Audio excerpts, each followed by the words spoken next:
was set up. I was set up.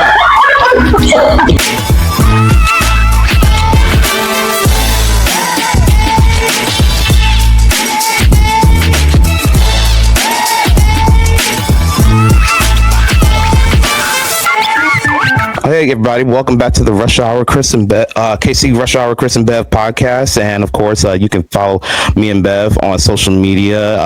I'm Chris Brisbane. Next, you see my lovely co-host Beverly McCarty. I am the Patrick Mahomes to her Travis Kelce, and believe it or not, make sure to follow us on Spotify now. So make sure to follow us on KC Rush Hour with Chris and Bev on Spotify. So and also, of course, make sure to still like and subscribe to the channel, and please hit that little bell icon that's right below. That way you get notified whenever a new episode pops up. So, and thank you for a couple people that have been starting to download this the previous episode on Spotify. So there's going to be more to come. So, yeah. But we just want to get straight into it because Bev, we are 1 week removed, I think, from the NFL draft, which was in Pittsburgh. Yep. So it was a huge night. Turns out over 320,000 people were in attendance. So wow. That is incredible. So trumping no pun intended, the last numbers that were from the last year's drafts. So they pretty much surpassed the last year's attendance record. So Pittsburgh, thank you for hosting the NFL draft, and I think the next one is going to be in Washington. So huge numbers, but there were a whole bunch of things that happened during the first night. So yeah. But we're just going to get into the starting off with what happened, which was one of the hugest highlights. So going straight for the first down, that is, we got to talk about it because it's one of the biggest topics ever, and that's the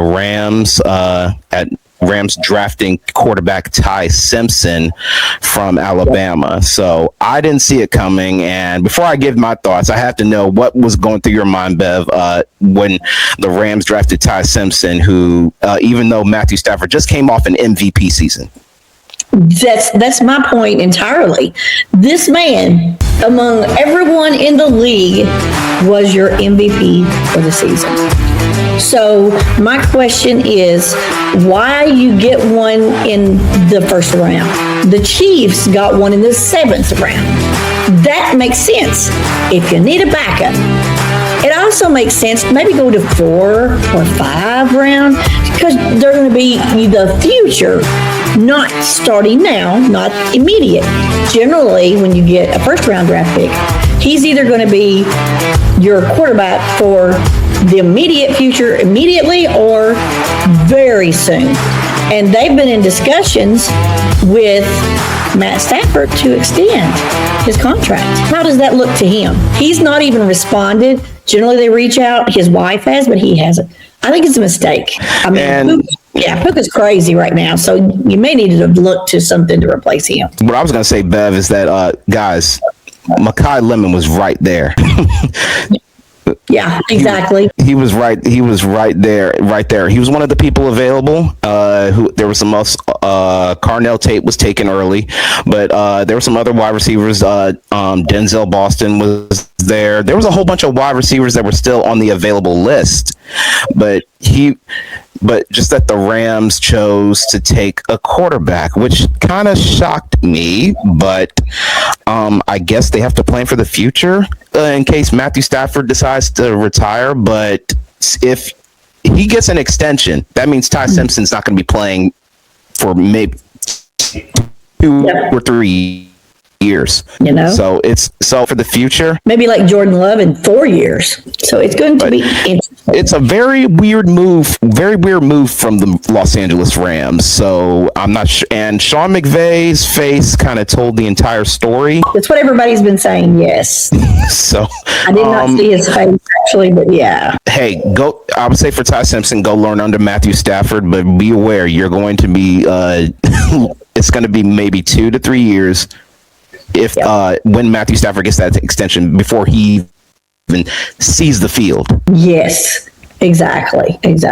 I don't know what they were thinking. So, I know he had to be upset, and I think Sean McVay he's a Matt Stafford guy. And I think he was just concerned about how it looked to him. And that's why we got that reaction. A little bit closer to training camp, the press is going to be out there. That's the first thing that's going to become from that's going to be one of their questions is how did Stafford, or how they're going to ask how he reacted to Ty Simpson being drafted by the Rams. And I'm going to be one of those people that wants to hear what he has to say. Yeah, it's going to be interesting to hear. Yeah. But I think it was a mistake. I think you're right. Mekhi Lemon should have been their draft pick. He was right there. And instead they pivoted and just took a quarterback when you have Matthew Stafford, who just came off an MVP season. Yeah, crazy. So now going forward on second down. Question. So I had a question for Bev. So will the Giants and Cowboys still suck even after drafting like good defensive players? So they mostly drafted defensive players. So is Dallas still or are the Giants and Cowboys still far away in the NFC? Well, I'll start with the Giants, because I truly believe without the injuries to Scatterboo, Dart, and also Neighbors, I believe they made a run for it. I honestly think they might have taken the division. So that's pretty bold. I'm going to be bold on this one. I'm not a huge Giants fan, but I'm not a hater at all. I'm just not at all a hater. So, I mean, loved Eli when he was there, and Michael Strahan. And so I'm going to say, and Bill Sims, went to college like where I used to live almost.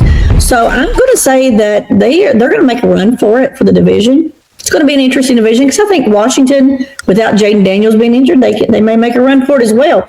So they got picked up John Harbaugh. Come on, they've got a coach. A huge addition in the coaching staff. So now maybe John Harbaugh can show Jackson Dart how to protect himself and slide and not have to pick up like first down and 5+ yards that he's going to have to be available. And what is your opinion? I mean, think about it. Had Lamar Jackson not choked in all of these playoff games, John Harbaugh wouldn't have been fired. And I honestly believe that true. Lamar was the issue. John Harbaugh, so this really falls on John Harbaugh now, but the one thing I really think they really missed in the draft, Bev, is that they didn't get a wide receiver to take the pressure off Malik Neighbors a little bit. Yeah, they definitely need to do something about that. Trade, pick up some free agencies, something. They definitely need to do something. They definitely need to, approach those things and address them. Now, as far as the Cowboys, did the defensive players by taking Caleb Downs. So you think about it. George Pickens still needs to be paid. So you still got to find a way to. Oh wait, I think I sent you that they finally paid him. Possibly, I think it has been solved. Then you gotta once again. The Cowboys will be going in. Oh, so but he has not signed his first. Finalized the deal on Pickens.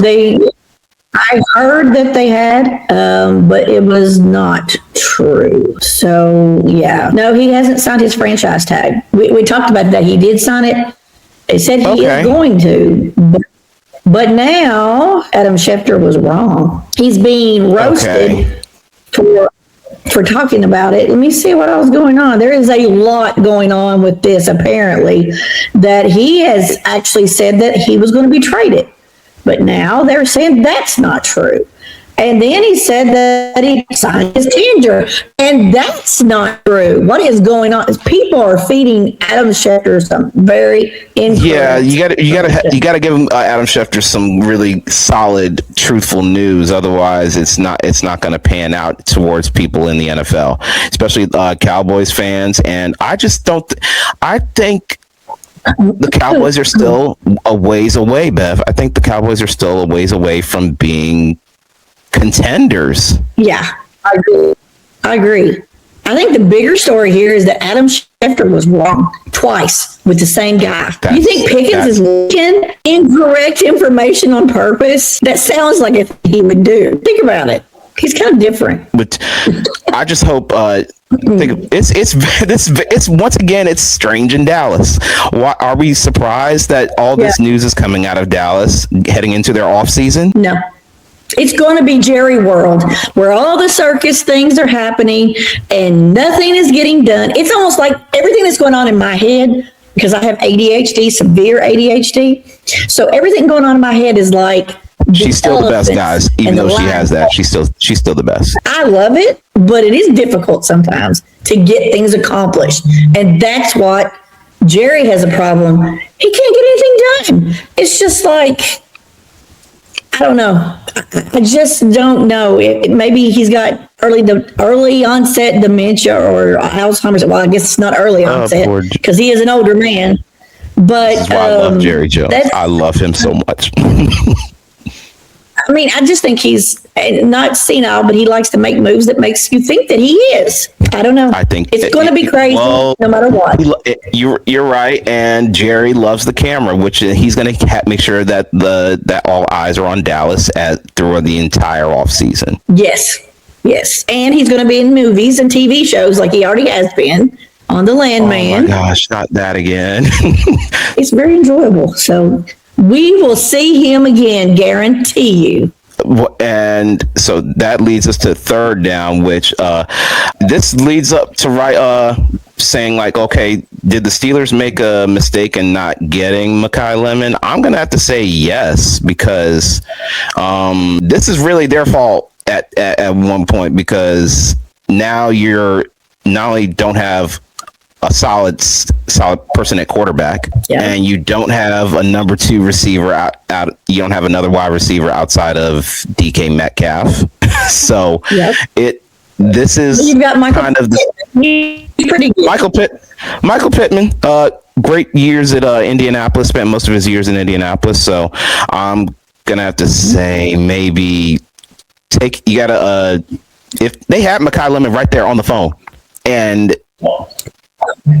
they just completely fumbled that. That's insane. Yeah, that's pretty bad. That's just poor management skills. So what did you think, Bev? I think yes, they did, and no, they didn't. I think yes, they could have used him, but after I saw he was sacked 29 times, and only Pat, I think, was probably sacked more, maybe 34 times. You know, how many times did I scream, we need a lineman, we need an offensive lineman, we need a offensive tackle to protect Pat's blind side, and we got none.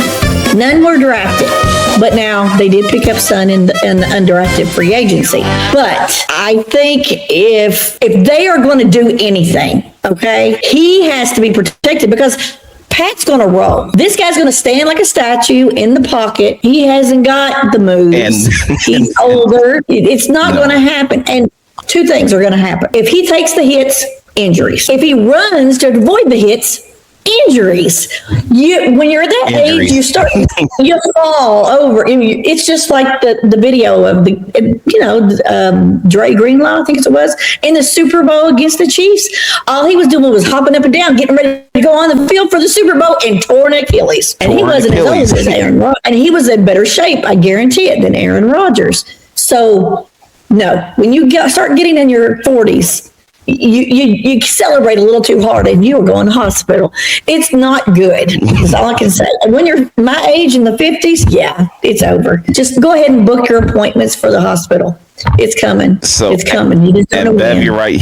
Rodgers will be 40. Rodgers will be 43 when the season starts. He can't run and he can't take the hits. So they needed an offensive tackle, and I agree with what they did. I mean, I think that might have been what went in their head. That's why they thought, oh, we need him, but we got to do this. That's my opinion. The Steelers, once again, they will, even though they won the AFC North last season, I don't think they can win it this season. Now that because the AFC is all getting tougher each year. So, and I just don't think they can compete in the AFC North, right? And they lucked out winning the season last time. Game-winning drive, which is like big time question. are the Chiefs being slept on in the AFC? Your When thoughts, aren't Bev?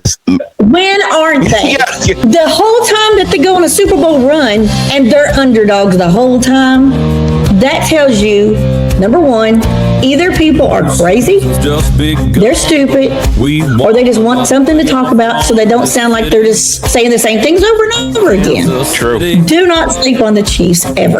They may have had a bad year last year, and I don't know why it was so bad, but the inconsistency at left tackle did not help. There were lots of issues of dropped passes. There was lots of issues with on the field, off the field issues. All that's got to be buttoned up and tightened. Everything's got to be just right there so that people will know that don't sleep on the Chiefs. Pat is not past his prime.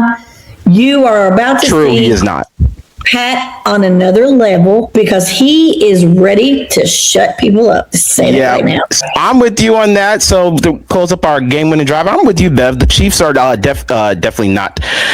They're being slept on right now because everyone's thinking like right now the favorites to win the AFC right now. I can't believe I'm saying this, are the Buffalo Bills. Yeah, but I'm waiting for here we go again.